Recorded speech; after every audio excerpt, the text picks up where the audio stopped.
Penyanyi Melita Sidabutar meninggal dunia di usia 23 tahun pada hari Senin 8 April 2024 lalu. Semasa hidupnya, Melita dikenal sebagai sosok yang aktif melakukan pelayanan di gereja. Bahkan sebelum meninggal dunia, Melita banyak melakukan aktivitas keagamaan. Sebagai penyanyi rohani, Melita dengan senang hati menyanyikan lagu-lagu untuk memuji Tuhan. Kembaran Melisa Sidabutar ini ternyata sangat ingin sekali mendedikasikan hidupnya untuk memuliakan dan mengagungkan nama Tuhan.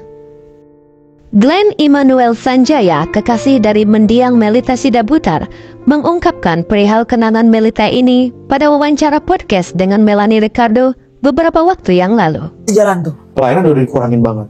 Kurangin banget. Tapi memang Melita tuh ini yang menjadi berkat buat kami. Melita nggak pernah sekalipun tidak punya hati untuk melayani. Jadi even lagi sakit, tetap pengen melayani Tuhan. Dan dia keras sekali. Kerasnya memang dia anak yang sopan ya. Jadi kerasnya sama papa mama juga ngomongnya baik kok. Cuma memang dia pengen banget melayani. Tapi memang kami sebisa mungkin kami kurangin. Sampai akhirnya saya bilang, kalau kamu pengen pelayanan yang terakhir itu, ada satu syaratnya. Kamu harus pakai kursi roda. Itu yang viral di TikTok? Iya. Yang dia sebelum naik tuh masih di kursi roda dan segala macam. Sebenarnya kursi roda sebenarnya nggak perlu kan sebenarnya pada waktu itu. Tapi supaya nggak capek supaya aja nggak capek. Ya. Saya pikir karena kamu kondisinya kamu lagi sering mual, kamu nggak bisa makan, kamu lagi nggak mau makan. Jadi kalau kamu mau pelayanan kamu harus di kursi roda, kamu jadi berdiri untuk kamu pas di mimbar. Tapi kayaknya waktu di mimbar juga pas nyanyi beberapa kali, kayaknya almarhumah tuh sempet kayak beberapa kali kayak nafasnya kayak pendek-pendek gitu. Itu benar? Benar. Memang seperti itu sih. Kita semua ada di sini saat ini. Semua karena kebaikan Tuhan. Semua pure karena kasih karunia Tuhan. Karena anugerah Tuhan. Berkali-kali susah banget, sulit sekali rasanya untuk bersyukur dalam keadaan yang susah. Dalam keadaan yang gak memungkinkan untuk bersyukur. Karena kita manusia gak bisa. Betul, kadang-kadang masih berharap sama manusia. Gak sepenuhnya berharap sama Tuhan.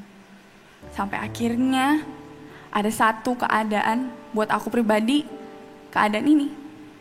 Tuhan Yesus panggil Melisa sesuatu yang gak pernah sekeluarga kami bayangkan. Kenapa harus dia?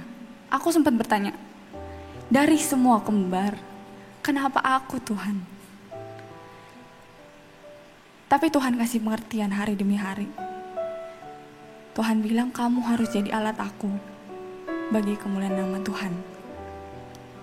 Kita semua di sini punya cerita masing-masing yang udah indah, sangat indah direncanakan sama Tuhan.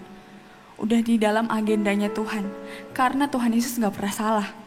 Apapun yang terjadi, keadaan susah sekalipun, Tuhan Yesus tetap baik.